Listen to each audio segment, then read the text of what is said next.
Hey guys, welcome to the clubhouse. I'm Billy Jackson, and today's review is going to be on The Flash.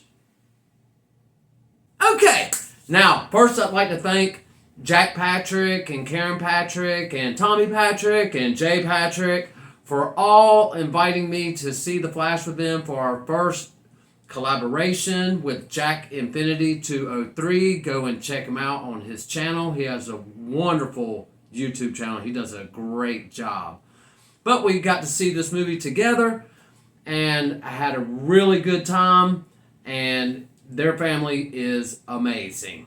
Now, when I heard that this movie was coming out, I wasn't really that excited because really The Flash is kind of my least favorite of the DC heroes. But I wanted to give it a chance because it was going to be their first multiverse movie. And you know, Marvel has been doing multiverse movies for the past few years now. And this is DC's first crack at it. And how did they do? Okay. This movie wasn't fantastic and amazing and awesome like I thought it was going to be. It really felt like a Marvel DC movie, if that makes any kind of sense. They kind of went the silly route and the humorous route, like most of the Marvel movies have been doing lately. And that is one thing that I have not been liking about MCU movies. And then I go into this, and they're trying to do the same thing. And it worked for a little bit. I'd say about 60% of the jokes did not land, and the other ones that did land were really good. I mean, I actually busted out laughing quite a few times in this movie.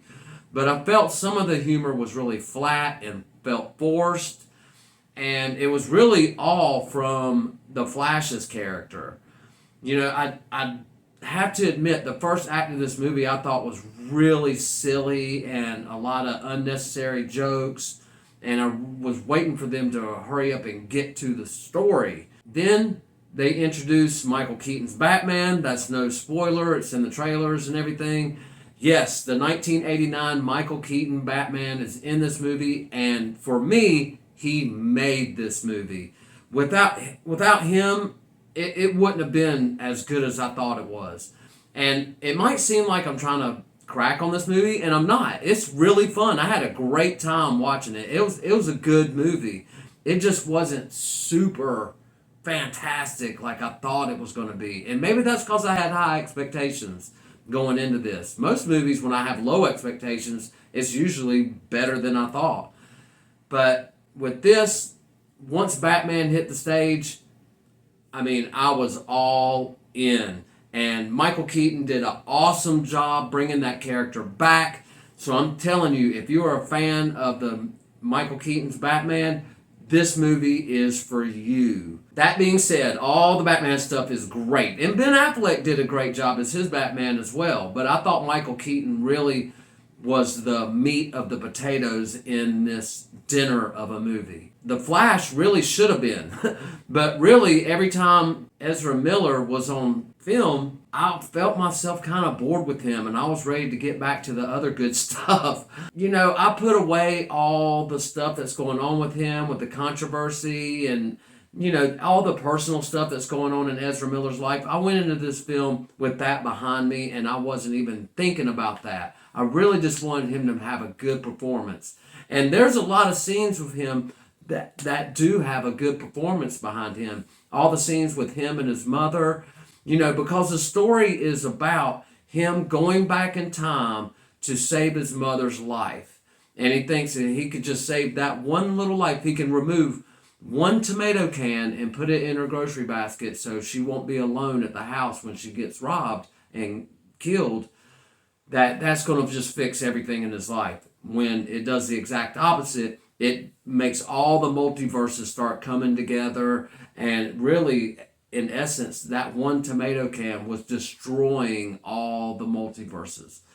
So, and I like that plot line. I like that, you know, make one change and then it's the butterfly effect that, you know, everything bad will happen if you try to make one thing that has to happen in your universe. You take that away, it'll destroy all universes. I like that storyline. I know it seems kind of convoluted, and this story near the end really got really convoluted. But in essence, the main plot I really enjoyed, and I thought they delivered it well, and they made it fun.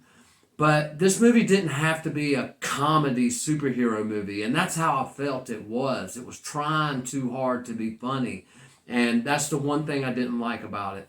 But everything else, the action sequences were well put together. Like I said, Michael Keaton's Batman made this movie, and he was great and phenomenal, and every scene with him in it was pure gold.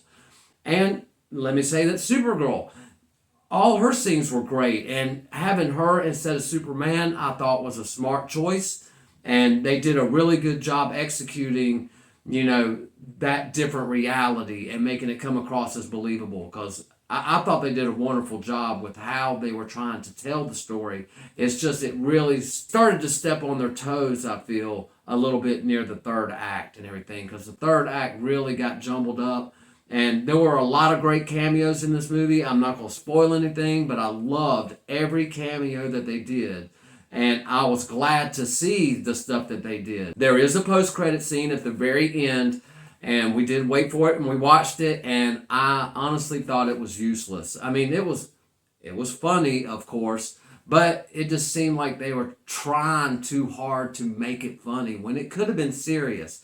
If this movie would have taken a more serious tone, I think it would have been a fabulous film, not just a fun movie. It would have been a fabulous film if they just would have taken themselves a little bit more seriously. But other than that, I really enjoyed it. I did like the movie. I can't wait to watch it again when it comes out on streaming. So I'll give it another shot, that's for sure. But I had a good time. It was fun meeting Jack for the first time and having our first movie collaboration. Maybe one day we'll do a video together. But he had already seen the movie, so he had already done his review. But maybe one next time we could see a movie together and do a review together. Who knows? But anyway, guys, it's not all about what I think. What'd you think? Have you seen The Flash? Do you plan on watching it? Let me know in the comments below. Remember to like my videos and subscribe to my channel. And as always, make yourself happy every day. And the only way to do that is to remember the only thing stopping you is you stopping. Bam!